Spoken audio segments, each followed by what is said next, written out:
Élise Morel avait grandi dans un coin reculé de la Provence, là où le chant des cigales berçait les après-midi d'été et où les champs de lavande ondulaient sous le vent comme une mer violette. Sa vie s'écoulait paisiblement entre les rangées d'oliviers et les petits marchés du village, rythmés par les saisons et les tâches agricoles. À 20 ans, elle n'avait jamais connu autre chose que les odeurs de la terre, les mains calleuses de sa mère et les histoires de son père, Louis, contées à la lueur d'une lampe à pétrole. Mais l'année précédente, tout avait changé. Louis tomba malade. Une toux persistante, puis des douleurs dans la poitrine. Les médecins, consultés trop tard, parlèrent de complications pulmonaires. Le traitement coûtait cher. Trop cher pour une famille déjà endettée par des récoltes maigres et un prêt contracté à la banque locale. Peu à peu, les créanciers devinrent plus insistants. La menace de perdre la maison planait sur les Morel comme un orage d'été. C'est alors qu'un courrier inattendu arriva, scellé d'un cachet étranger. Une offre, venue d'un homme riche, très riche, originaire du Moyen-Orient. Il cherchait une épouse française, jeune, discrète, sans passé notable. L'intermédiaire parlait de tradition, de respect mutuel, et surtout, d'une somme d'argent qui suffirait à effacer toutes les dettes des Morel, à soigner Louis dignement et à assurer un avenir tranquille à la famille. Élise sentit le sol se dérober sous ses pieds. Elle n'avait jamais quitté le village, encore moins envisagé le mariage. Et maintenant, ses parents la regardaient avec des yeux pleins d'espoir, mêlés à de la honte. Ils ne la forçaient pas ouvertement. Mais les silences en disaient long. Le regard de sa mère fuyant le sien, le souffle court de son père qui peinait à cacher sa douleur physique et morale. Un mois plus tard, la décision fut prise. Élise allait partir. La promesse d'une vie meilleure pour ses parents pesait plus lourd que ses propres rêves. On lui parla peu de l'homme qu'elle devait épouser, un certain cher Amir Al-Fayad, riche héritier d'un empire familial, réputé discret, éduqué en Europe. Mais ses intentions restaient floues. Le mariage devait se faire en France, selon les lois françaises, dans la plus grande discrétion. La veille du départ, Élise marcha longtemps parmi les champs de lavande. Elle voulait graver chaque détail dans sa mémoire. L'odeur des fleurs, la sensation de la terre sous ses pieds nus, le chant des oiseaux au crépuscule. Ce monde allait lui être arraché, et elle ne savait même pas ce qu'elle obtiendrait en retour. Le jour du mariage arriva trop vite. Une voiture noire vint la chercher de bon matin.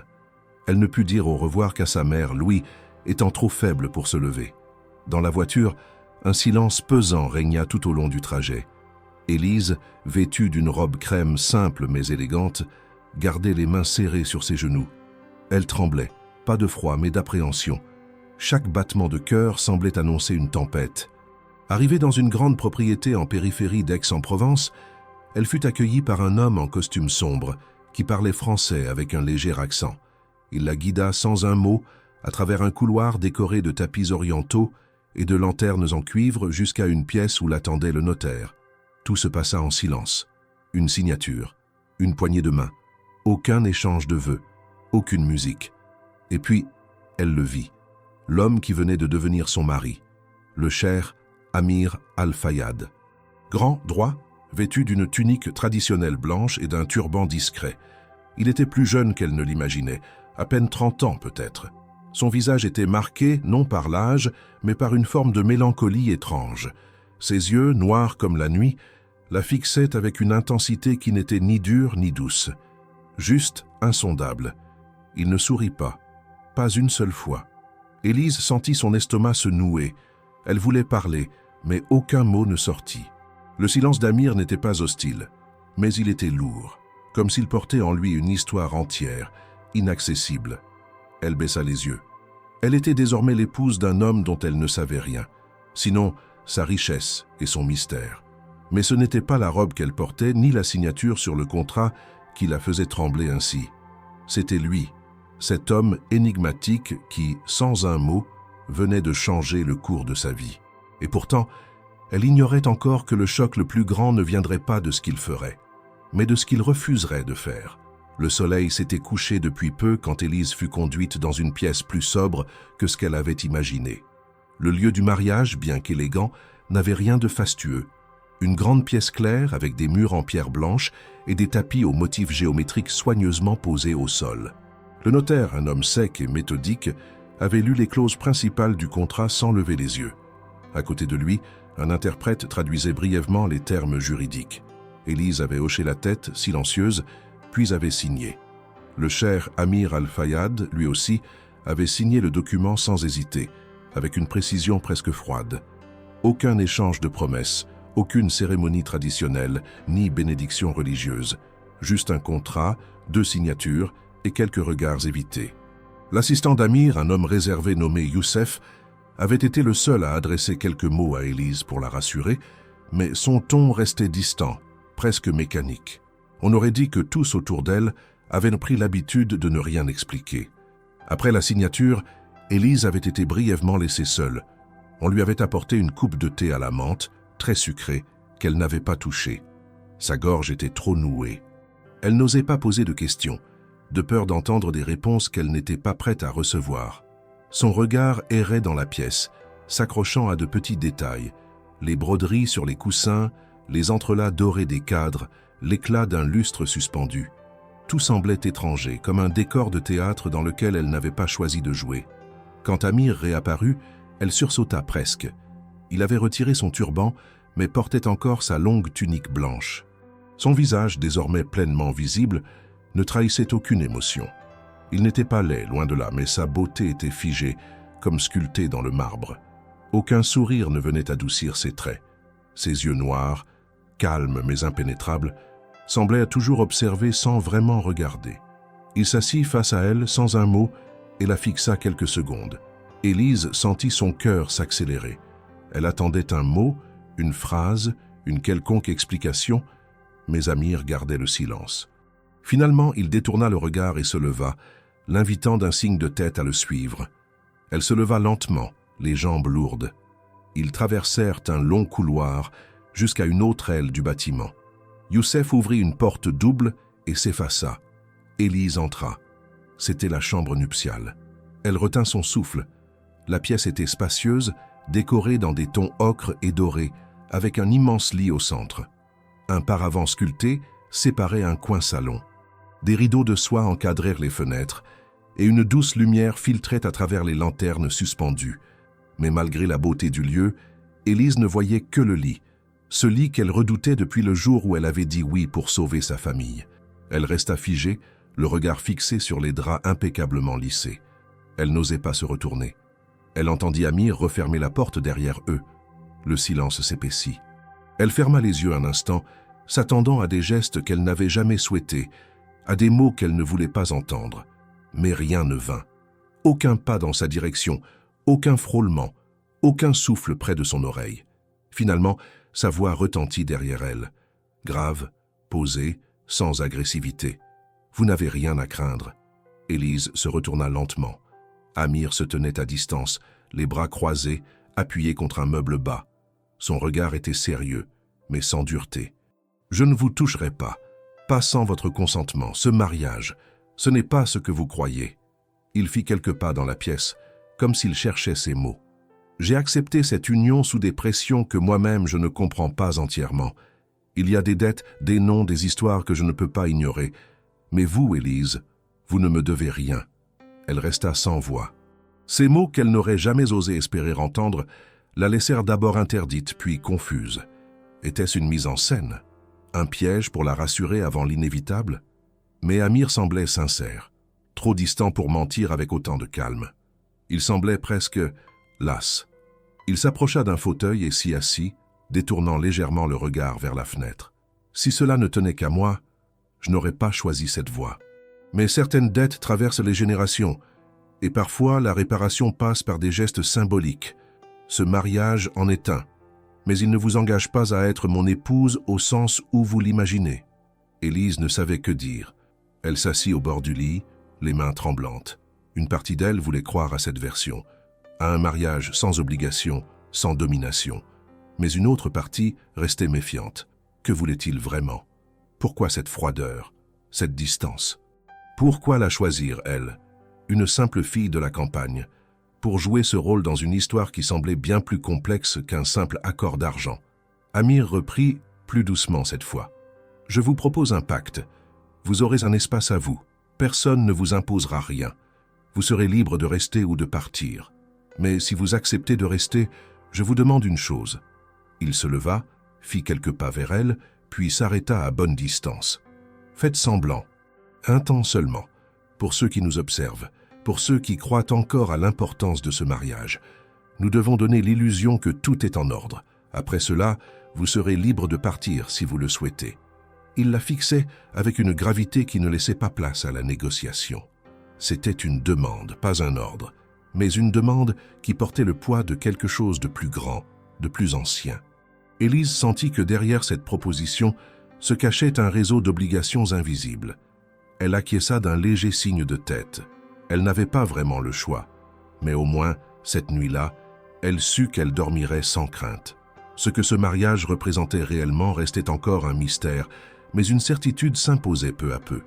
Amir Al-Fayad n'était pas l'homme qu'elle avait redouté, et ce qu'il venait de lui proposer ressemblait à une trêve.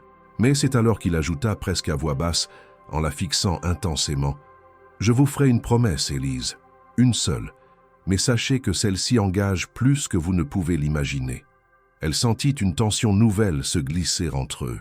Cette promesse, vague à peine formulée, venait de poser la première pierre d'un édifice qu'elle ne comprenait pas encore. Le silence pesait dans la chambre nuptiale comme une chape de plomb. La promesse d'Amir résonnait encore dans la tête d'Élise. Il ne la toucherait pas. Ce mariage n'était qu'une formalité, un arrangement sans intimité, sans attente conjugale. Elle avait entendu chaque mot, mais une part d'elle refusait encore d'y croire pleinement. Elle était assise au bord du lit, droite comme un piquet, les mains jointes, les yeux fixés sur le tapis à ses pieds. Le silence entre eux n'était ni gênant ni apaisant. Il était lourd, comme chargé de non-dits. Amir s'était éloigné d'elle, comme pour lui laisser l'espace de respirer. Il avait retiré sa tunique blanche pour enfiler un vêtement plus léger, une chemise simple et un pantalon de lin. Sans mots, il s'était installé dans un fauteuil près de la fenêtre, feuilletant distraitement un livre dont il ne semblait pas lire une seule ligne. Élise l'observait du coin de l'œil. Elle essayait de comprendre cet homme qui venait de bouleverser toutes ses attentes. Elle s'était préparée, bien malgré elle, à subir une nuit qu'elle redoutait. Et à la place, elle avait droit à une promesse de distance. Mais ce n'était pas tant cette abstention qui la troublait. C'était la manière dont Amir l'avait formulée. Comme s'il lui cachait quelque chose. Comme si ce refus de la toucher n'était pas uniquement un geste de respect, mais aussi une manière de se protéger lui-même. Il ne la regardait pas vraiment, pas depuis qu'il avait parlé. Son corps était là, calme, posé, mais son esprit semblait ailleurs. Élise finit par se lever. Elle retira lentement ses boucles d'oreilles, puis ses chaussures, puis alla chercher une robe de nuit dans la petite valise qu'on lui avait apportée. Elle s'attendait à sentir son regard sur elle, comme une présence silencieuse, mais Amir ne leva même pas les yeux. Elle se changea derrière le paravent, les gestes tremblants. Lorsqu'elle revint, il n'avait pas bougé. Seule la lumière douce de la lanterne faisait danser son ombre sur le mur. Elle s'approcha du lit et s'assit sur le bord. Elle se força à parler, même si sa voix était faible, presque étranglée. « Pourquoi moi ?» Amir tourna lentement la tête vers elle. Il ne sembla pas surpris par la question. « Parce que vous n'aviez rien demandé et que vous n'avez rien à vous reprocher. » Il fit une pause, puis se leva et s'approcha, toujours à distance respectable. « Ce mariage n'a rien à voir avec vous. Vous êtes ici malgré vous, comme moi je le suis d'une certaine façon. » Il parlait posément, comme s'il récitait une vérité qu'il avait déjà répétée plusieurs fois à lui-même. Il s'assit sur le bord du canapé et la regarda plus directement, sans défi, sans froideur, mais avec une gravité sincère. « Mon père était un homme de principe, mais il a aussi commis des erreurs. Certaines d'entre elles ont touché votre famille. Je ne peux pas les réparer, mais je peux au moins empêcher qu'elles ne détruisent davantage. » Élise ne comprenait pas tout. L'ombre du passé de leur famille planait, elle le sentait, mais sans savoir précisément comment. Ce n'était pas encore le moment des explications. Amir semblait vouloir la protéger de quelque chose, mais ne disait pas de quoi. Et cette manière qu'il avait de lui parler, sans jamais hausser le ton, sans jamais imposer sa présence, la déstabilisait davantage qu'une colère ou un ordre l'aurait fait. Elle s'allongea lentement sur le lit, dos à lui, sans tirer la couverture. Le silence revint. Elle entendit ses pas s'éloigner, puis la lumière s'éteignit et seul le clair de lune filtrait à travers les rideaux. La porte ne s'ouvrit pas. Il était resté, peut-être sur le canapé, peut-être assis quelque part dans l'ombre. Élise resta longtemps éveillée. Elle revivait chaque instant de cette journée, le départ du village, le regard de sa mère, le silence d'Amir, et cette promesse étrange qu'il lui avait faite. Il ne la toucherait pas. Ce mariage n'était pas un lien, mais un arrangement, une protection déguisée, une dette déguisée. Les pensées s'enchaînaient sans fin. Elle finit par se lever, en pleine nuit. La pièce était silencieuse. Seule la respiration calme d'Amir rompait le silence. Il dormait, recroquevillé sur le canapé, le visage tourné vers le mur. Elle l'observa un moment. Il semblait paisible dans le sommeil, comme débarrassé du poids qu'il portait durant la journée. C'était la première fois qu'elle le voyait ainsi, vulnérable. Un détail l'intrigua. Un bracelet de cuir sombre à son poignet gauche. Elle n'y avait pas prêté attention plus tôt. Sur la petite plaque métallique gravée au centre, un nom en arabe, suivi d'une date. Elle n'en comprenait pas le sens, mais l'objet semblait ancien et chargé de mémoire. Elle se retira en silence, regagna son lit sans bruit. Le lendemain matin, elle se réveilla seule. Le fauteuil était vide, la pièce en ordre. Une tenue propre avait été déposée au pied du lit, ainsi qu'un petit déjeuner simple. Pain frais, confiture, thé. Pas un mot, pas un message. Mais tout était pensé pour qu'elle se sente respectée, à défaut de se sentir chez elle.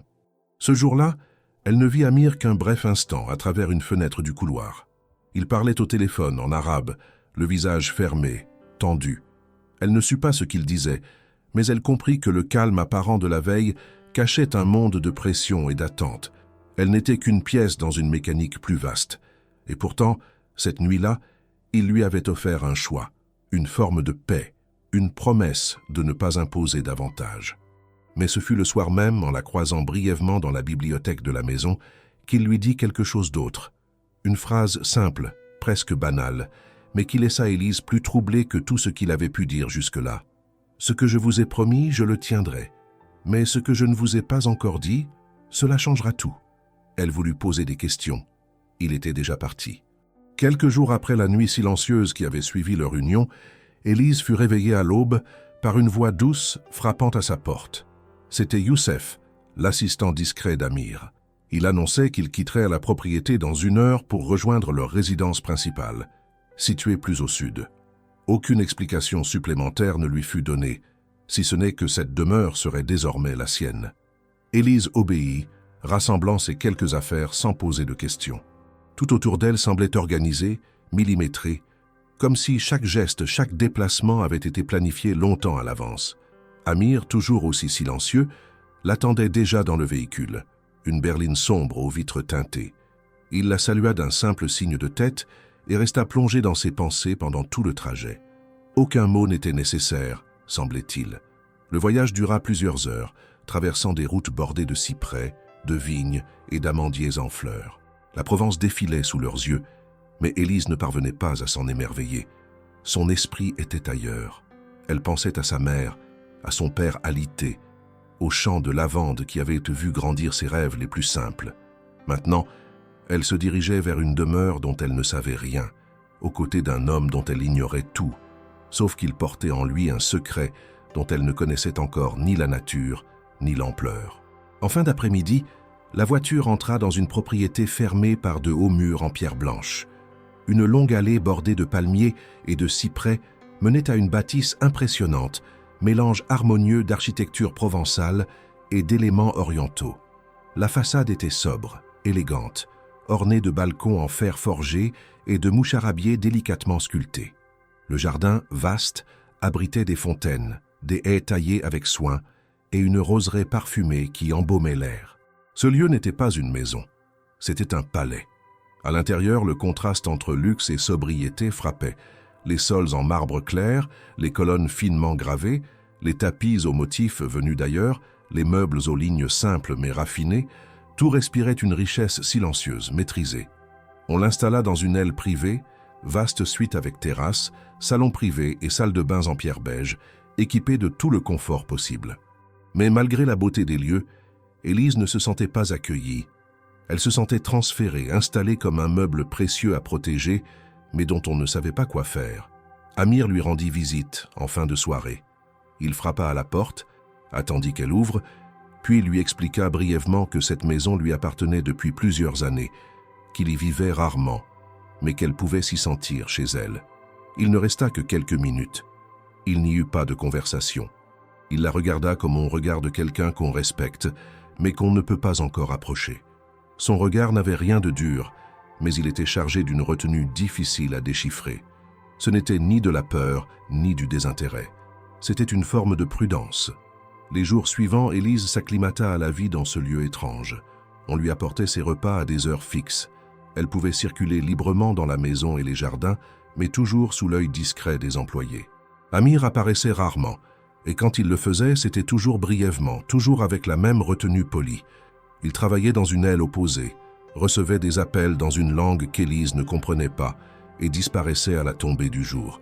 Il semblait porter le poids d'un monde qui n'était jamais dit, jamais montré. Ce n'était pas un tyran, pas un mari violent, pas un homme exigeant, mais il était absent, même quand il était là. Élise commença à se sentir comme une invitée de longue durée dans une maison qui ne l'attendait pas. Elle explorait les couloirs, s'arrêtait devant les tableaux aux scènes désertiques, s'attardait devant les bibliothèques remplies de livres dans plusieurs langues. Elle tenta de s'occuper, de lire, de dessiner, de tenir un journal, mais rien n'apaisait cette sensation d'être en attente de quelque chose qu'on ne nomme pas. Un soir, alors qu'elle s'apprêtait à se coucher, un bruit attira son attention. Des voix dans un couloir éloigné. Discrète, elle sortit sans bruit, traversa la galerie et s'approcha d'une porte entrebâillée. À l'intérieur, Amir parlait avec un homme qu'Élise n'avait jamais vu auparavant. Il était grand, vêtu à l'occidentale, avec une posture autoritaire. Il parlait en arabe. La voix d'Amir était tendue. L'autre homme semblait agité. Au bout de quelques secondes, Youssef apparut, traduisant à mi-voix pour quelqu'un d'autre dans la pièce. Ou pour elle, peut-être. Elle comprit quelques bribes. Elle ne doit pas porter le poids de son père. Ce n'est pas à elle de payer. Puis un nom tomba, en français, distinct. Louis Morel. Élise recula, le cœur battant. Elle sentit une chaleur monter en elle, mélange de confusion, de peur et d'un début de colère. Son père. Il était au centre de cette histoire, bien plus qu'elle ne l'avait imaginé. Ce n'était pas simplement une question d'argent ou d'un mariage arrangé. Il y avait autre chose, une dette, un passé, un lien entre les familles. Et Amir, jusque-là si calme, si distant, protégeait quelque chose ou quelqu'un. Elle regagna sa chambre sans bruit, s'enferma à double tour et resta longtemps debout, les yeux perdus dans le vide. Elle comprenait désormais que cette prison dorée n'était pas seulement une retraite pour l'éloigner du monde. C'était un lieu choisi, un refuge peut-être, mais aussi un décor silencieux où se jouait une pièce plus ancienne, plus lourde que ce qu'on lui avait dit. Le lendemain, dès l'aube, elle prit une décision. Elle ne pouvait plus faire semblant, plus vivre dans l'ignorance.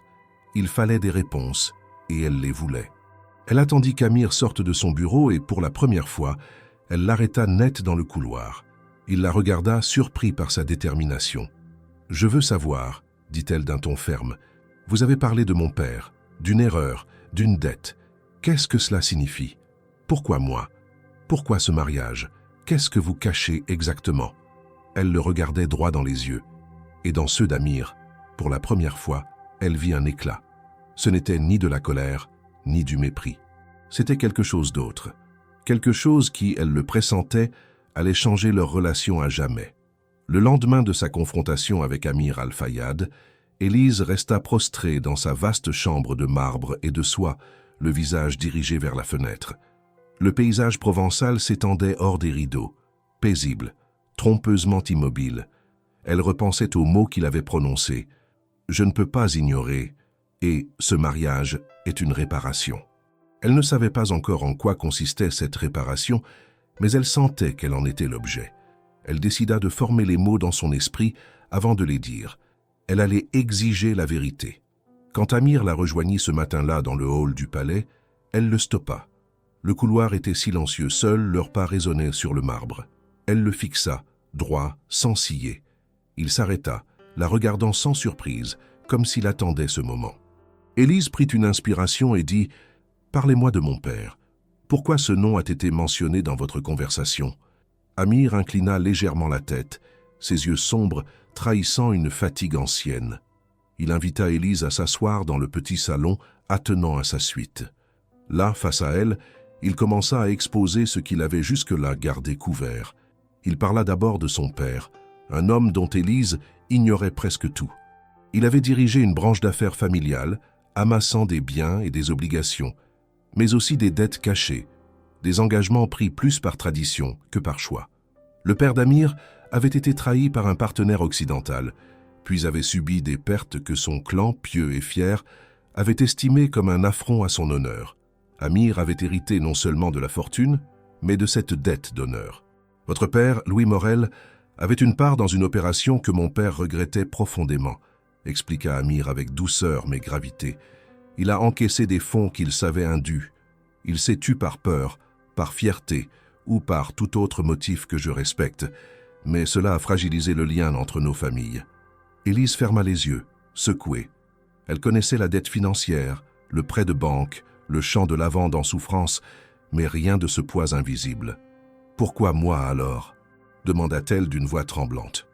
Amir lui répondit que c'était parce que son père avait voulu réparer l'injustice, sans que la victime initiale ne le demande.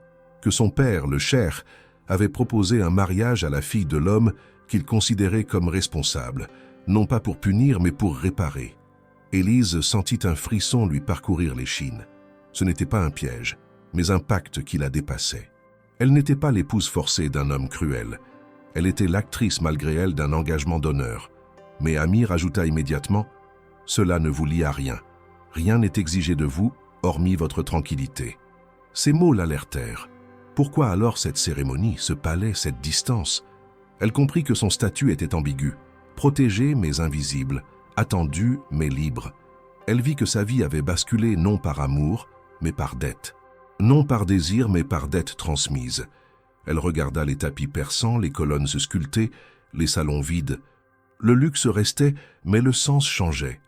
Elle posa encore une question. Et maintenant? Quel rôle ai-je dans cette histoire? Amir soupira. Ses yeux se perdirent un instant vers la fenêtre. Vous avez le choix, Élise. Vous restez ou vous repartez. Mais avant de décider, je voulais que vous sachiez que j'ai choisi de ne pas vous contraindre. Le silence s'installa. Élise sentit un mélange étrange de gratitude et de colère. Gratitude pour la liberté promise. Colère pour la manipulation implicite. Elle se leva, contourna la table basse et se dirigea vers la grande baie vitrée. Devant elle, les collines de Provence s'étendaient, paisibles. Elle pensa à sa mère au champ de lavande, à la maison d'où elle était partie. Son ancien monde, simple, honnête, désormais déjà lointain. Elle se retourna vers Amir. « Je dois parler à mon père, comprendre ce qu'il a fait. » Il acquiesça. « Je vous mettrai en contact si vous voulez. » Ces mots ouvrèrent un nouvel horizon. Élise ne serait plus seulement l'épouse silencieuse, mais une enquêtrice de son propre passé. Elle se rendit compte que la douleur de ses parents ne venait pas uniquement de l'argent qu'ils devaient à la banque, mais d'un secret qui rongeait depuis des années. Son avenir venait de changer. Dans les jours qui suivirent, elle interrogea sans cesse le personnel du palais, plongea dans les dossiers de luxe qu'elle trouva dans la bibliothèque. Elle découvrit des factures anciennes, des lettres en arabe signées par des intermédiaires, des promesses de paiement différées. Le tout convenait à un montage complexe, cherchant à réparer ce que personne ne voulait reconnaître publiquement. Elle composa dans son esprit une image nette. Elle n'était pas victime, mais témoin, non pas obligation, mais choix, même si ce choix lui avait été imposé sans explication.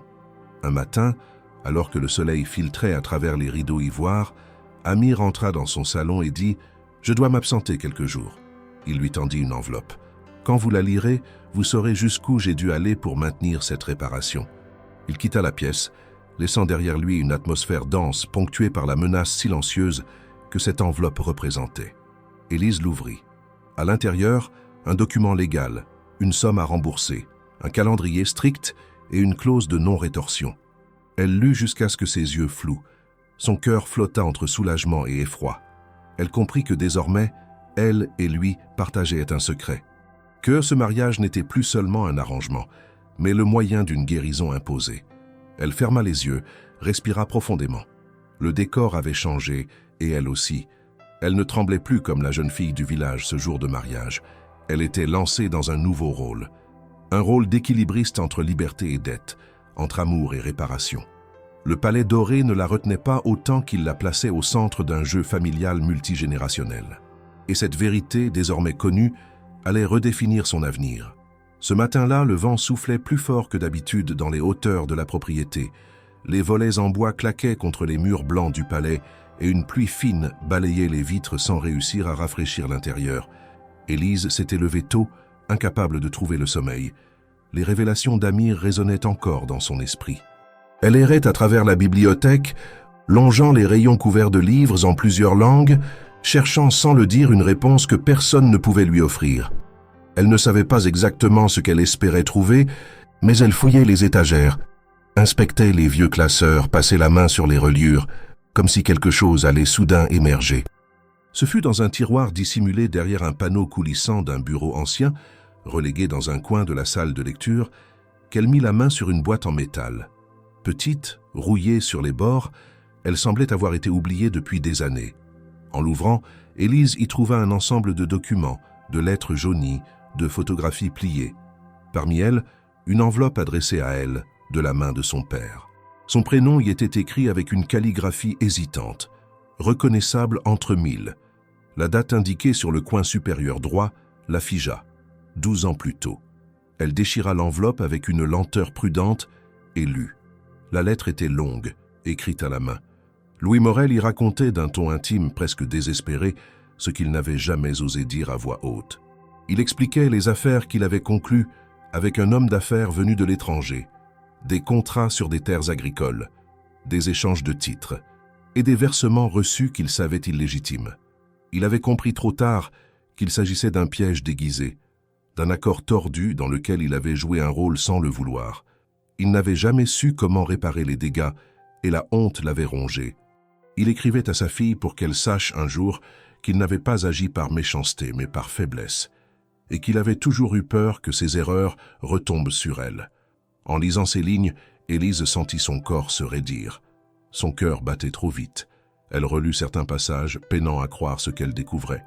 Elle comprenait enfin pourquoi Amir l'avait choisi, pourquoi le nom de son père pesait autant.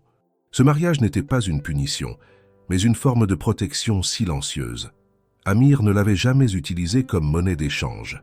Au contraire, il avait tenté de faire ce que son propre père n'avait pas pu, réparer sans blesser, protéger sans emprisonner. Les mains tremblantes, elle reposa la lettre et resta longtemps immobile. Puis elle sortit sur la terrasse. La pluie s'était arrêtée. L'air sentait la terre mouillée et le romarin. Au loin, la lumière traversait les nuages, teintant les collines d'un reflet d'argent. C'est à cet instant qu'Élise sentit un calme nouveau s'installer en elle. Elle n'était plus simplement une jeune femme embarquée dans un mariage arrangé. Elle était la seule à pouvoir porter cette histoire vers autre chose, non pas vers la vengeance ou le regret, mais vers une forme d'équilibre. Elle descendit les escaliers de pierre menant à la cour intérieure. Youssef l'y attendait, comme s'il avait deviné son besoin de parler. Elle lui demanda simplement « Où est Amir ?»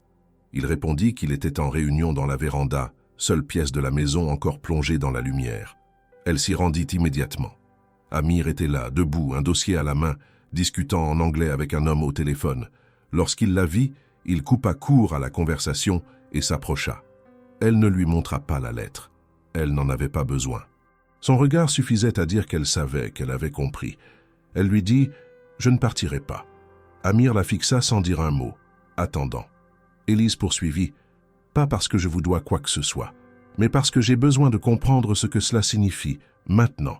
Ce que je peux devenir ici, dans cette vie que je n'ai pas choisie, mais qui peut encore avoir un sens. » Elle ne parlait ni de sentiments, ni de devoirs. Elle parlait d'un choix personnel, d'une prise de conscience. Amir hocha lentement la tête. Il ne sourit pas comme à son habitude, mais un changement subtil passa sur son visage. Moins de tension, un soupçon d'apaisement. Il lui tendit un siège. Ils s'assirent côte à côte, et pour la première fois depuis leur mariage, ils restèrent là sans parole, à simplement regarder la pluie reprendre. Les jours qui suivirent furent marqués par une étrange stabilité. Élise ne se sentait plus étrangère dans la maison. Elle commença à apprendre l'arabe avec Youssef, s'intéressa à la culture d'Amir visita les champs qui entouraient la propriété et redécouvrit en elle une force qu'elle n'avait jamais explorée. Elle ne vivait pas une vie de princesse captive, mais une vie en transition sur un fil ténu entre deux mondes qu'elle tentait de relier. Elle n'osa pas encore demander à Amir ce qu'il attendait d'elle à long terme. Elle n'était pas prête pour cela. Mais elle savait qu'elle voulait, pour la première fois, décider elle-même, ne pas subir, ne plus fuir. Cette maison, avec ses couloirs silencieux et ses murs blancs, devenait un lieu de reconstruction.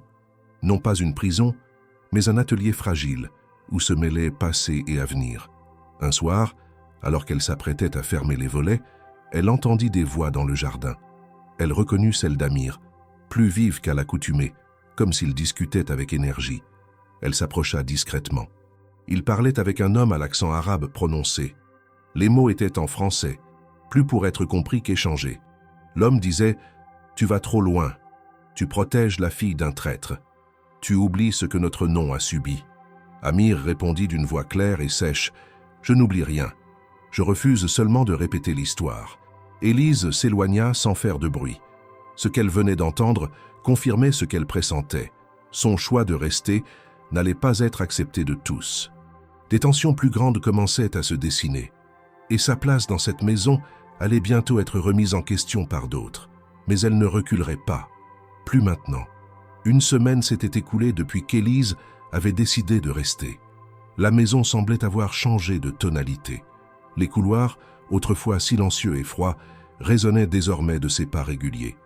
Les domestiques la saluaient avec plus de chaleur. Youssef la considérait avec une forme de respect qu'elle n'avait pas encore méritée, mais qu'elle acceptait avec discrétion. Amir, de son côté, conservait la même retenue, la même distance mesurée, mais il écoutait davantage, regardait plus longuement, comme s'il tentait de comprendre ce qu'elle devenait.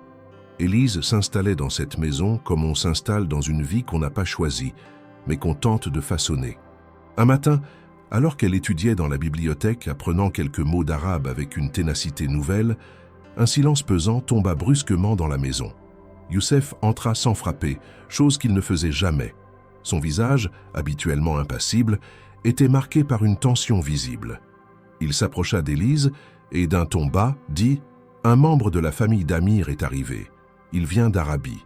Il a exigé une audience immédiate. » Élise fronça les sourcils. Elle savait que la famille d'Amir avait été tenue à distance depuis le mariage.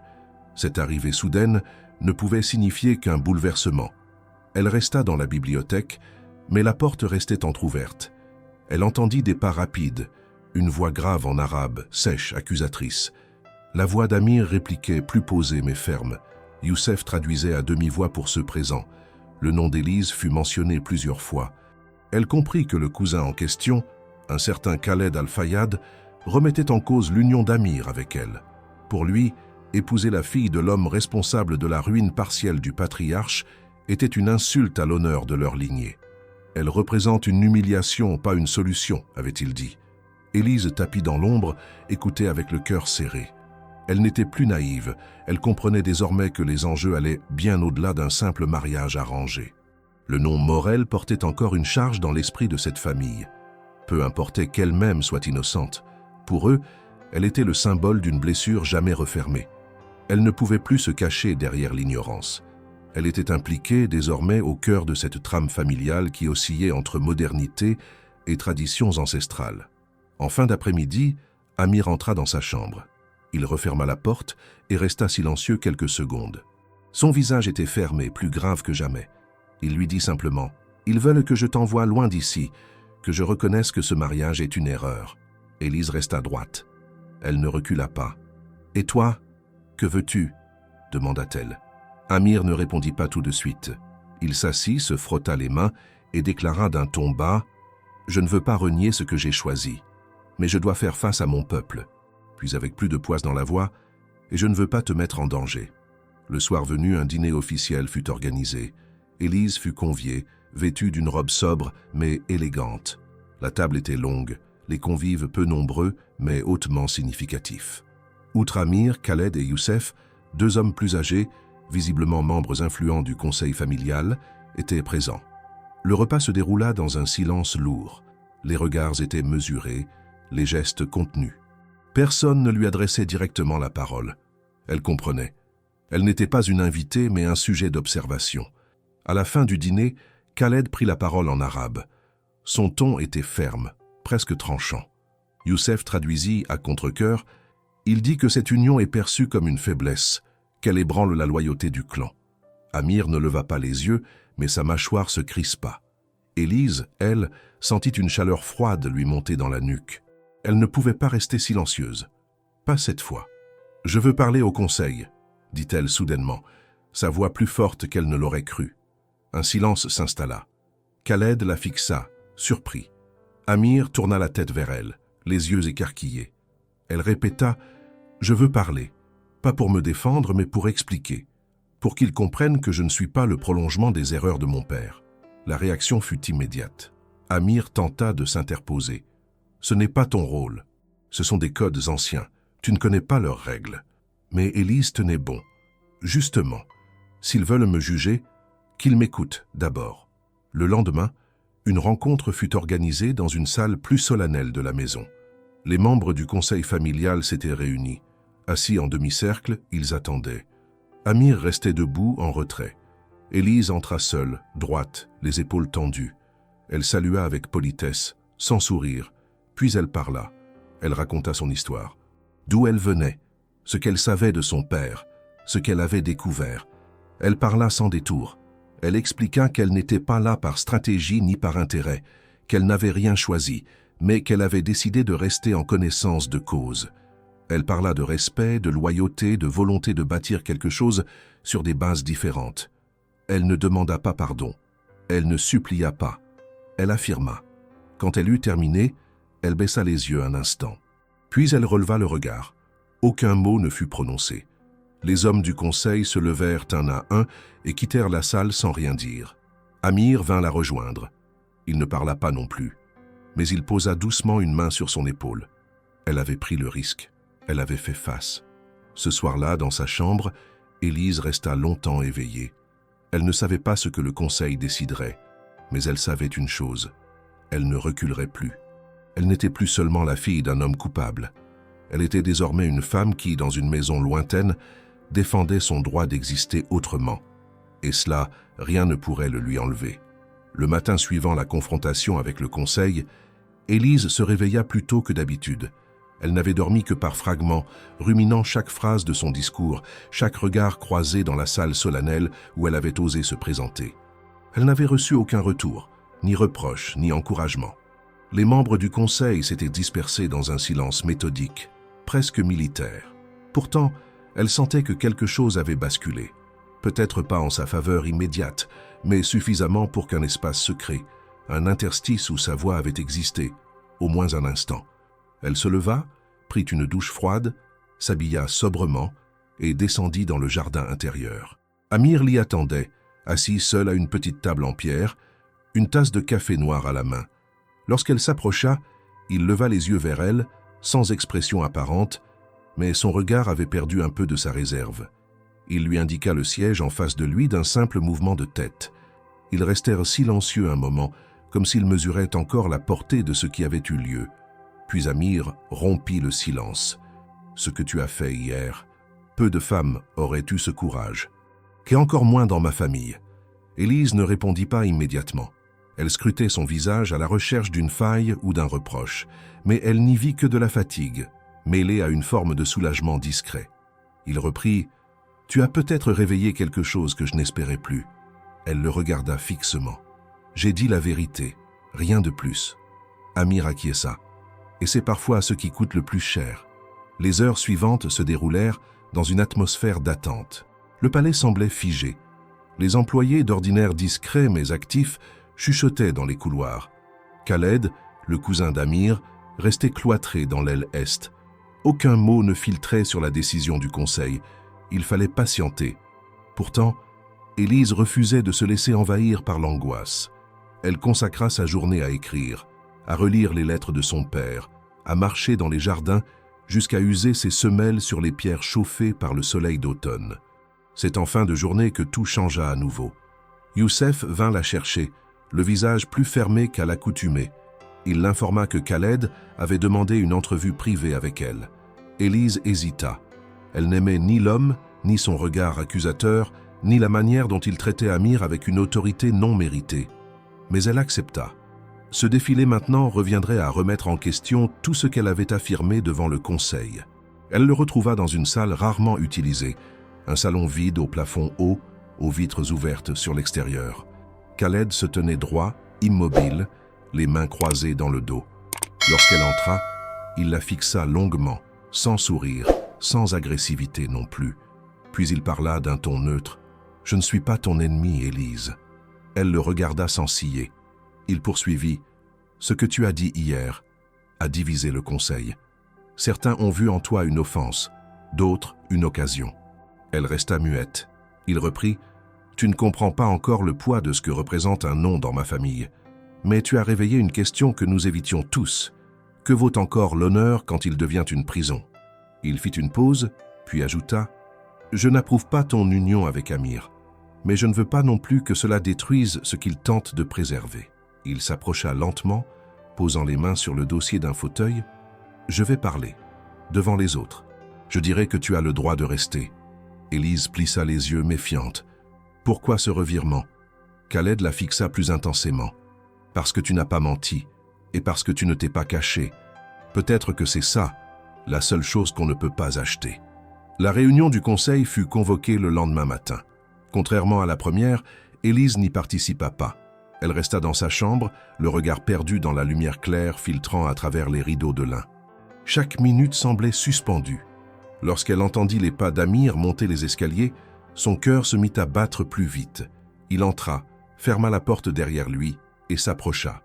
Il ne souriait pas, mais ses yeux brillaient d'un éclat nouveau. Il s'assit face à elle et dit « Ils ont voté. » Un silence. « Tu es acceptée. Pas simplement tolérée, acceptée comme une des nôtres. » Elle mit un moment à comprendre le sens profond de ces mots. Ce n'était pas une victoire.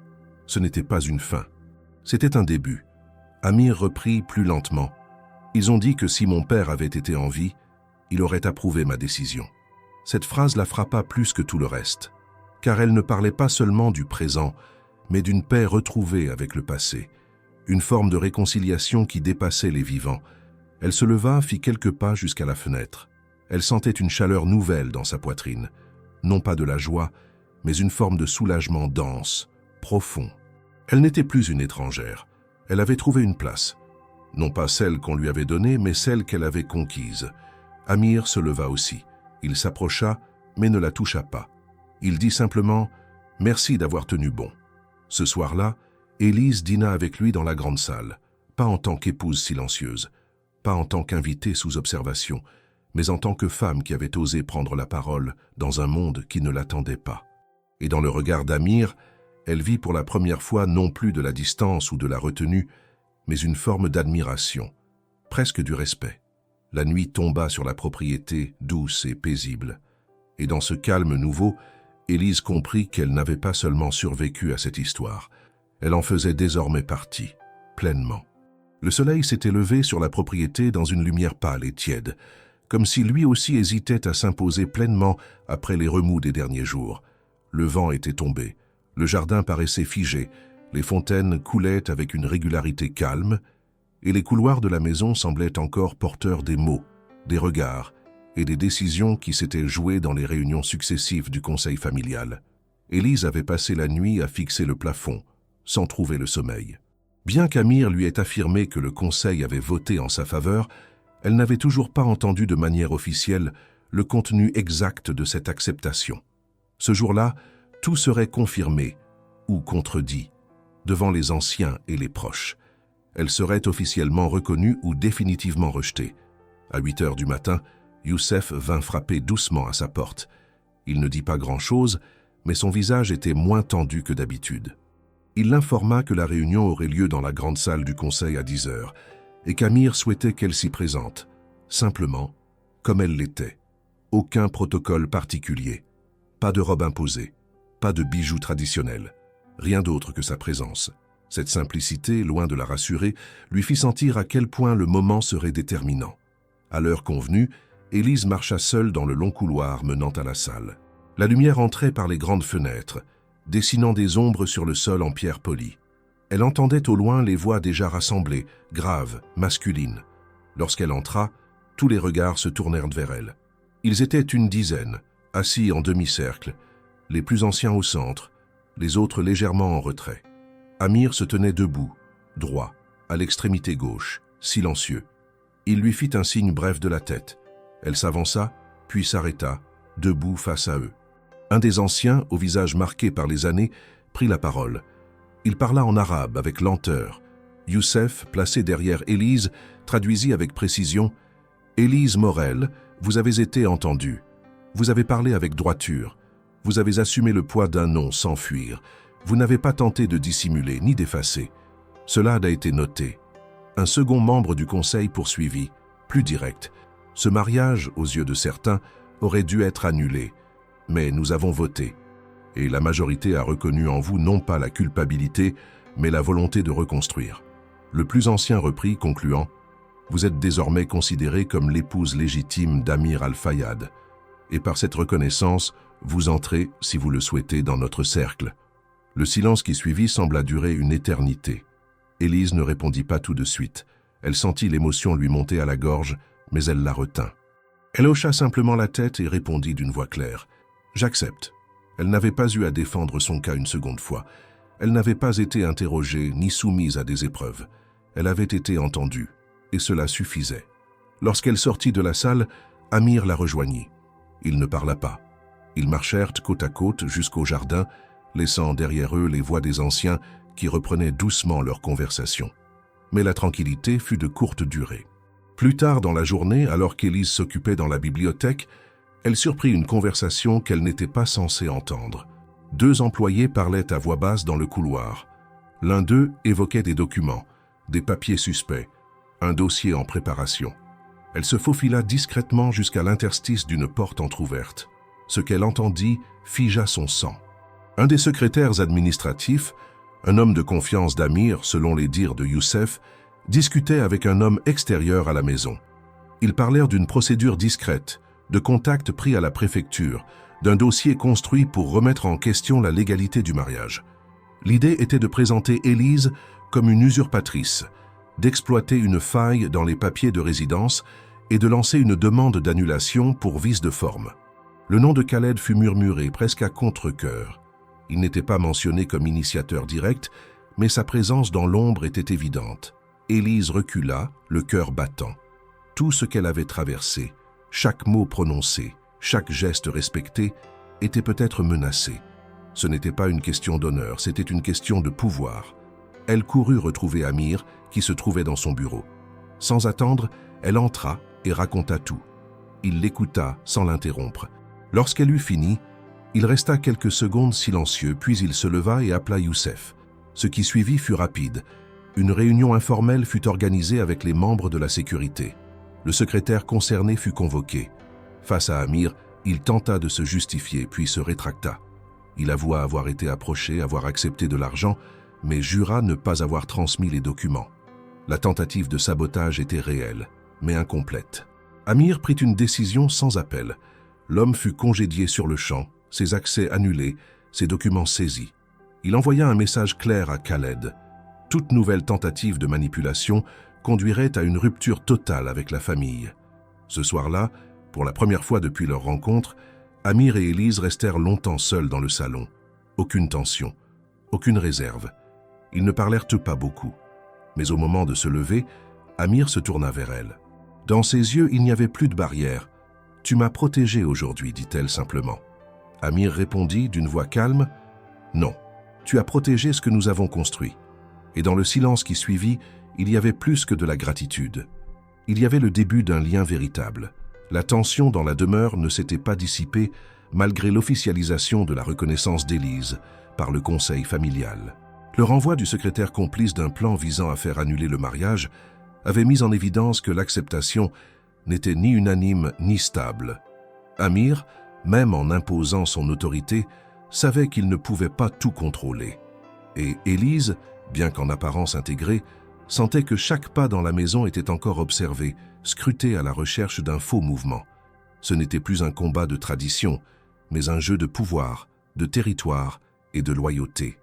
Dans les jours qui suivirent l'éviction du secrétaire, le rythme de la maison reprit une certaine régularité. Les repas étaient départagés avec une apparente normalité, les serviteurs reprenaient leurs fonctions sans remarque et Amir tentait de maintenir l'ordre en silence.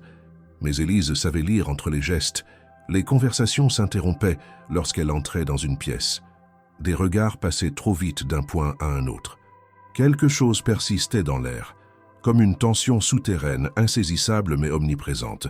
Elle décida donc de ne pas se reposer sur la vigilance d'Amir ou la loyauté de Youssef.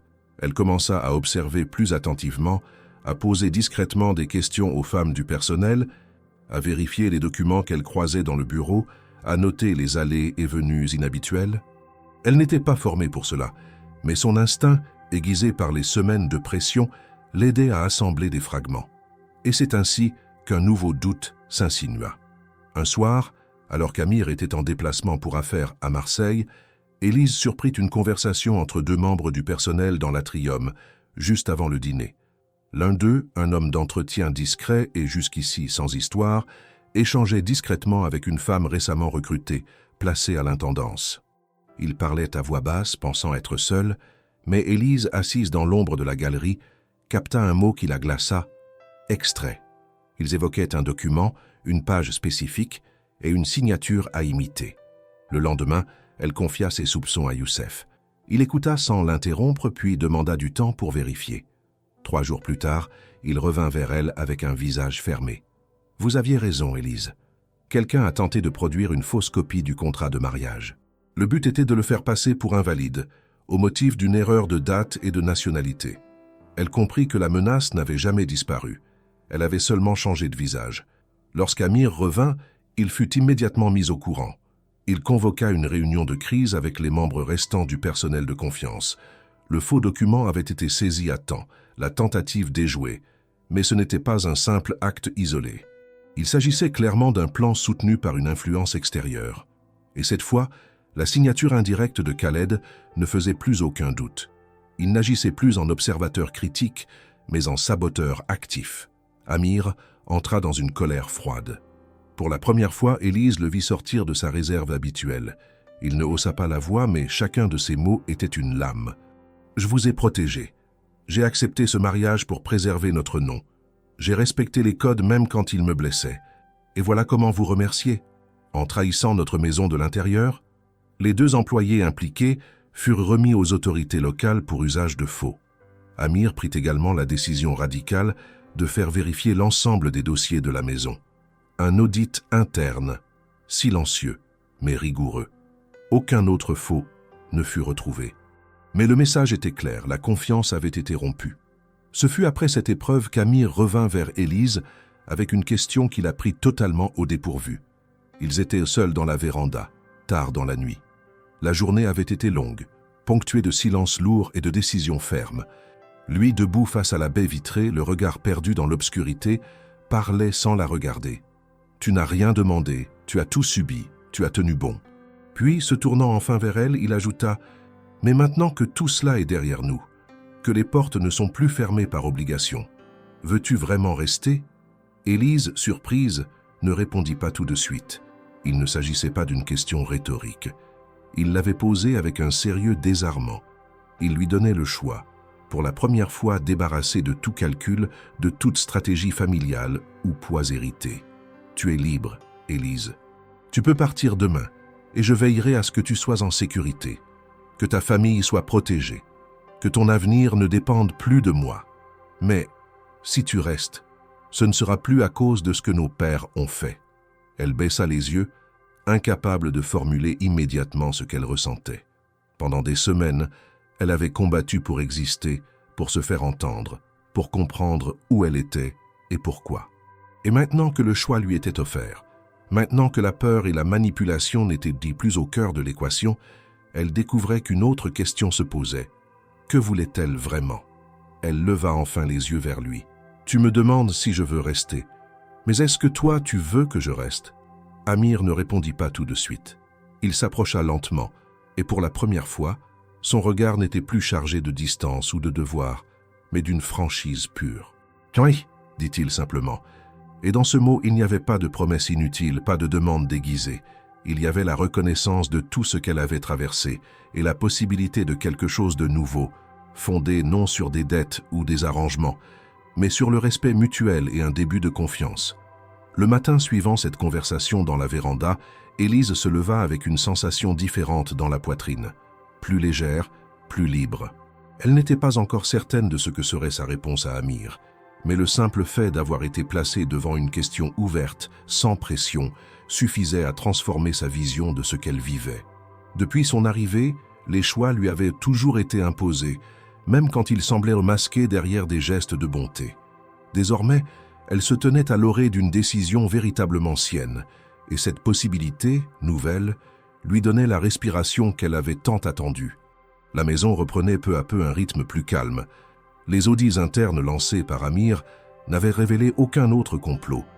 Les 2 employés complices avaient été remis aux autorités, et Khaled, bien que toujours présent dans le pays, avait disparu du quotidien. Youssef veillait au respect du nouvel équilibre avec une rigueur redoublée. La méfiance ambiante s'était estompée, remplacée par une forme de prudence cordiale. Les employés saluaient Élise avec un peu plus de naturel. Le nom Morel n'était plus chuchoté avec suspicion, il s'était simplement intégré au décor. Elle n'était plus une anomalie. Amir, quant à lui, avait repris ses activités avec méthode. Les journées étaient souvent marquées par des réunions à distance, des appels longs et une gestion discrète de ses affaires familiales et commerciales. Mais il passait aussi davantage de temps dans les espaces partagés de la maison. Pas pour surveiller Élise, mais pour la croiser. Ils échangeaient plus souvent. Quelques phrases au petit déjeuner, une discussion sur un livre, un commentaire sur la météo. Ce n'était pas une proximité intime, mais une forme de cohabitation apaisée. Chaque mot disait moins sur le passé que sur un futur possible. C'est dans ce climat de transition qu'Amir lui fit sa proposition. Ils étaient dans le jardin en fin de journée. Le ciel était lavé de lumière, les arbres faisaient danser leurs ombres sur les dalles. Ils marchaient côte à côte, sans se presser, parlant de banalités. Puis Amir s'arrêta, se tourna vers elle et la regarda avec une intensité différente. Il prit quelques secondes, comme s'il choisissait avec soin les mots à venir. Puis il dit « Maintenant que tu as le choix, Élise, que tout ce que nous devions à nos familles est derrière nous, que veux-tu vraiment ?» Elle le regarda sans répondre. Elle ne savait pas formuler ce qu'elle ressentait. Elle avait connu la peur, le doute, la colère, la solitude, mais elle avait aussi découvert une force en elle qu'elle n'imaginait pas. Et dans ce palais étrange, entre traditions et silence, elle avait trouvé une forme d'ancrage. Pas encore un amour, peut-être pas même une amitié profonde, mais une stabilité rare. Amir poursuivit. « Je ne veux pas que tu restes ici comme une obligation, ni comme une protégée. Tu n'es plus redevable de rien. Ce que j'aimerais savoir maintenant, c'est si tu veux rester ici de ton plein gré, pas comme l'épouse que tu n'as pas choisie, mais comme la femme que tu pourrais devenir, à mes côtés, sans masque ni dette. » Élise resta immobile. Elle entendait la sincérité dans sa voix, mais elle sentait aussi le poids de la décision. Car accepter de rester maintenant, c'était aussi accepter de laisser derrière elle une vie simple, une enfance révolue, un père fragile, une mère encore perdue dans les silences d'un passé flou. Ce n'était pas une réponse qu'on donnait à la légère. Elle détourna le regard, observa le ciel, puis le jardin, puis revint vers lui. « Tu dis que je peux décider maintenant, enfin librement. Et c'est vrai. Mais la liberté, c'est aussi le droit de ne pas répondre tout de suite. » Amir sourit légèrement. Un sourire rare, contenu. « Prends le temps qu'il te faut. » Ce moment marqua un nouveau tournant. Ce n'était plus la survie ou l'adaptation qui guidait leurs échanges. C'était l'ouverture vers une relation où chacun pouvait exister sans dette. Élise se rendit compte qu'elle n'était plus tenue par les liens invisibles de l'arrangement familial, ni même par la peur d'être jugée. Elle pouvait envisager un avenir, le construire, ou le refuser sans être condamnée pour cela. Les jours qui suivirent furent plus calmes, mais chargés d'un suspense nouveau. Amir ne revint pas sur sa question. Il ne fit pas pression. Il se contenta d'être là, présent, constant. Et Élise, de son côté, observa, ressentit, écouta. Elle parlait parfois avec Youssef, posant des questions sur la culture d'Amir, sur ses engagements professionnels, sur la façon dont sa famille fonctionnait réellement en dehors des rites officiels. Elle voulait comprendre, non pas pour s'y soumettre, mais pour savoir si elle pourrait en faire partie. Elle se rendit aussi plus souvent dans la bibliothèque, relut la lettre de son père, parcourut de vieux journaux intimes qu'elle avait commencés pendant son arrivée. Elle y trouvait la trace d'une femme qu'elle n'était déjà plus. Une jeune fille brisée par la peur, l'humiliation et l'incompréhension. Elle comprit qu'elle avait grandi, non pas en s'oubliant, mais en s'affirmant dans le silence. La nuit précédant sa décision, elle resta assise sur le balcon de sa chambre. Le palais était endormi. Le vent soulevait doucement les rideaux. Elle repensa à ce qu'elle avait vécu, à la promesse d'Amir lors de leur première nuit. « Je ne te toucherai pas sans ton consentement ». À l'époque, ces mots lui avaient semblé étranges. Aujourd'hui, elle les comprenait dans toute leur profondeur. Ils avaient été le point de départ d'un respect rare, d'une construction lente, mais honnête. Au matin, elle descendit au jardin. Amir y était, lisant un dossier. Lorsqu'il la vit approcher, il posa ses papiers, se leva lentement. Elle s'arrêta à 1 mètre de lui. Elle ne dit rien immédiatement. Puis, dans un souffle, elle répondit à sa question. Pas avec une phrase attendue, pas avec une déclaration grandiloquente, mais avec une décision claire, posée, sans retour possible. « Je reste ». Et dans ces 2 mots, il y avait tout ce qu'elle était devenue. Les jours qui suivirent la réponse d'Élise furent différents de tous ceux qu'elle avait connus depuis son arrivée dans la demeure d'Amir. Ce n'étaient pas tant les événements ou les routines qui changeaient, mais plutôt la manière dont chacun se comportait autour d'elle. Les regards autrefois méfiants devenaient respectueux, les échanges se faisaient avec plus de naturel, et surtout, le silence qui dominait la maison n'était plus une forme de tension, mais un espace habité. Amir lui-même, bien qu'aussi réservé qu'avant, laissait transparaître une certaine forme de sérénité nouvelle, comme si sa vigilance constante s'était apaisée, comme si quelque chose en lui avait trouvé un ancrage. Élise, de son côté, ne cherchait pas à accélérer les choses. Elle ne voulait pas forcer le destin ni précipiter un rapprochement qui devait se construire lentement, à son propre rythme. Elle observait Amir dans ses habitudes, écoutait ce qu'il ne disait pas, apprenait à lire les gestes avant les mots. Chaque moment partagé, un thé dans le jardin, une lecture silencieuse dans la bibliothèque, un échange de regards au détour d'un couloir, prenait une valeur singulière. Ils n'étaient pas encore amants, ni même un couple au sens commun, mais ils formaient une alliance de plus en plus solide, née de l'épreuve, du respect mutuel et d'une lucidité partagée. Un matin, Amir proposa à Élise de l'accompagner lors d'une visite à un domaine agricole qu'il gérait en périphérie de la ville. Ce fut la première fois qu'elle quittait la propriété depuis des semaines et la première qu'elle se retrouvait à ses côtés dans un contexte extérieur. Durant le trajet, ils parlèrent peu mais leur silence n'était pas pesant. Il avait quelque chose de complice, de suspendu. Élise observait le paysage défiler par la fenêtre. Les oliveraies, les collines sèches, les fermes anciennes, tout lui rappelait son village natal, et pourtant, tout était différent. Sur place, elle découvrit un environnement organisé, des employés respectueux, des cultures bien entretenues. Amir s'adressait aux ouvriers avec un ton juste, jamais condescendant. Il écoutait plus qu'il ne parlait, corrigeait avec précision, mais sans élever la voix. Élise, en retrait, le regardait agir et comprenait mieux l'homme qu'il était. Pas un tyran ni un héritier oisif, plutôt un homme contraint depuis longtemps à porter les décisions des autres, mais qui tentait malgré tout de garder le contrôle de ce qu'il jugeait juste. À la fin de la journée, alors que le soleil commençait à descendre, ils s'assirent sous un figuier. Un plateau avec des fruits frais, du pain et de l'huile d'olive fut apporté. Amir se tourna vers elle et dit simplement « Tu n'as jamais posé de conditions pour rester. Tu n'as rien exigé, rien demandé. Et pourtant, tu es là, chaque jour, présente. » Élise le regarda et répondit avec la même sobriété « Ce que je voulais, je ne pouvais pas le demander. Il fallait que ça naisse de toi. » Il baissa les yeux un instant, puis ajouta presque à voix basse « Alors je vais te demander quelque chose, à mon tour. » Elle attendit. « Veux-tu rester ici, avec moi ? Non comme l'épouse d'un accord oublié, ni comme une figure acceptée par un conseil, mais comme une femme qui choisit d'être là, avec moi, pour de vrai. » Elle ne répondit pas tout de suite. Elle prit une figue, la coupa en deux, la déposa sur le pain et mangea lentement. Puis, sans le regarder, elle avança sa main sur la table et toucha la sienne. Aucun mot ne fut prononcé, aucun serment, aucune promesse. Ce geste, simple, ancré dans le réel, valait plus que toutes les phrases. Amir referma doucement ses doigts sur les siens. Ce soir-là, ils rentrèrent tard à la maison. Le ciel était déjà noir, les étoiles nombreuses.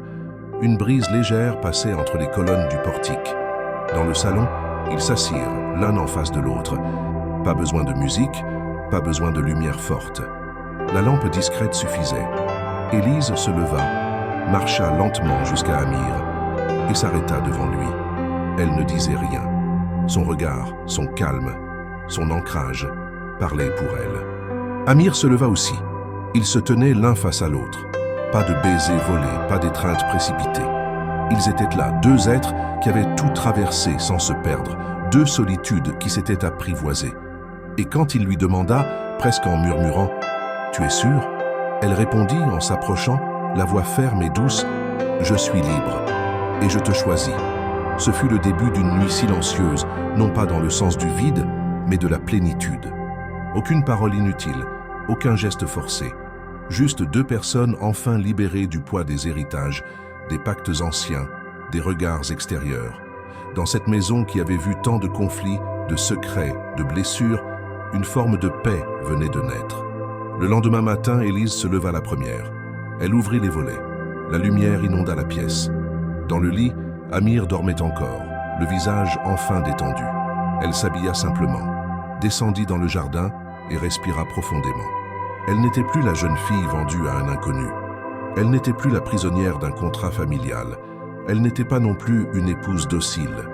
Elle était une femme qui avait traversé la confusion, la peur, la résistance, et qui, sans renier rien de ce qu'elle était, avait trouvé un espace où elle pouvait être vue, entendue et respectée. Et cela, aucun arrangement, aucun document, aucun décret familial n'aurait pu le créer. Seule la vérité des jours, la patience et la liberté reconquise l'avaient rendu possible. Les semaines passèrent sans fracas, sans rupture, sans mots de trop. Ce que beaucoup auraient pu croire être un apaisement en surface était, pour Élise et Amir, une réalité intérieure qui prenait racine. Leur journée suivait un rythme doux, rythmé par les responsabilités d'Amir, les projets qu'Élise initiait et des instants partagés où rien n'était fin. La maison, autrefois étrangère, devint un lieu d'ancrage véritable. Elle n'était plus une résidence imposée par un contrat, mais un foyer modelé peu à peu par des choix réciproques. Élise consacrait une partie de ses journées à redonner vie à une parcelle abandonnée du domaine. C'était un ancien jardin d'herbes aromatiques, laissé à l'abandon après la mort de la mère d'Amir. Elle n'avait pas demandé la permission. Elle avait simplement commencé, arrachant les mauvaises herbes, retournant la terre, traçant des lignes avec soin. Les domestiques l'observaient au début avec curiosité, parfois sceptiques, mais lorsqu'ils virent les premières pousses, ils comprirent que ce qu'elle faisait allait bien au-delà du jardinage. Elle créait un espace nouveau, vivant, à son image. Amir passait la voir, parfois en silence, parfois avec un thermos de thé à la main. Il s'asseyait sur un banc en pierre et la regardait travailler. Ils ne parlaient pas toujours, mais tout, dans leur manière d'être l'un avec l'autre, indiquait que les rôles avaient cessé d'être assignés. Ils ne jouaient plus à être mari et femme. Ils l'étaient devenus sans s'en rendre compte, non par les actes attendus, mais par les gestes du quotidien, l'attention sincère, le respect inaltéré. Un jour, Élise reçut une lettre de sa mère. Elle l'ouvrit seule, sur la terrasse. Les mots étaient simples, maladroits, mais empreints d'une pudeur sincère. Sa mère lui écrivait qu'elle avait entendu parler de la rumeur du mariage maintenu, qu'elle avait appris de la bouche d'un voisin que sa fille semblait heureuse à sa manière. Elle disait ne pas comprendre tout ce qui s'était passé, mais que si Élise avait trouvé une forme de paix, alors c'était tout ce qui comptait. Elle terminait en écrivant qu'un jour, elle espérait voir de ses yeux cette maison où tout avait changé. Élise pleura, pas de tristesse, ni même de nostalgie, mais parce qu'elle sentait, pour la première fois, que son passé n'était plus un poids. Il existait, il avait laissé ses marques, mais il ne dictait plus ses mouvements. Elle se leva, descendit au jardin et trouva Amir près de la fontaine. Elle lui tendit la lettre, sans un mot. Il la lut, hocha la tête et lui dit « Si tu veux, on peut lui proposer de venir. » Elle sourit. « Pas maintenant, pas tout de suite. » Mais l'idée était là, posée. Une future rencontre, non comme une réconciliation forcée, mais comme une étape naturelle. Le printemps arriva. Les fleurs du jardin reprirent leur droit. Les arbres fruitiers, taillés à l'automne, bourgeonnaient avec assurance. Le vent apportait à nouveau l'odeur des collines et des herbes sèches. Élise reprenait parfois ses promenades seule, comme au tout début, mais avec une allure différente. Elle n'était plus sur la défensive. Elle observait les choses avec calme, avec une curiosité paisible. Chaque pierre, chaque recoin avait une mémoire, mais elle n'était plus douloureuse. Un matin, elle sortit dans le jardin en robe claire, les pieds nus dans la rosée. Elle marchait lentement vers le petit verger, là où les premières figues commençaient à gonfler. Amir l'attendait, une corbeille à la main. Il avait ramassé quelques citrons, du thym et un panier d'abricots mûrs. Lorsqu'elle arriva à sa hauteur, il lui tendit un fruit sans parler. Elle le prit, le goûta, puis lui dit simplement « C'est la première fois que je sens que tout ce que je vis m'appartient. » Il ne répondit pas tout de suite. Il regarda autour de lui, vers la maison, vers les champs, puis vers elle. Moi aussi. Ils restèrent un moment ainsi, dans le silence du matin, entourés par les couleurs de la saison neuve. Il n'y avait plus de spectateurs, plus de familles à convaincre, plus de contrats à respecter. Seulement 2 personnes ayant traversé les exigences d'un monde régi par l'honneur, la dette et les règles non dites, pour en extraire quelque chose d'authentique. Des mois plus tôt, Élise avait été envoyée dans cette maison comme une monnaie d'échange, sans explication, sans choix. Et aujourd'hui, elle y marchait librement, non comme une survivante, mais comme une femme debout, construite par ses silences, ses colères, ses refus, et surtout par la patience. Ce n'était pas une histoire de conte de fées. Il n'y avait pas eu de miracle, juste des jours qui passent, des vérités acceptées, des gestes simples répétés jusqu'à devenir des signes. La jeune fille de Provence, arrachée à ses lavandes, n'était plus une victime d'un destin imposé. Elle était devenue celle qui avait décidé comment sa propre histoire se poursuivrait. Et ce matin-là, dans la lumière douce d'un nouveau printemps, elle regarda Amir, prit sa main et dit « Merci de m'avoir laissé le temps de te connaître ». Il lui répondit en silence en serrant doucement ses doigts. Ils marchèrent ensemble vers la maison, laissant derrière eux les traces de 2 chemins devenus un seul. Pas parce qu'on leur avait dit de s'aimer, mais parce qu'ils avaient choisi ensemble d'apprendre à se comprendre, jour après jour.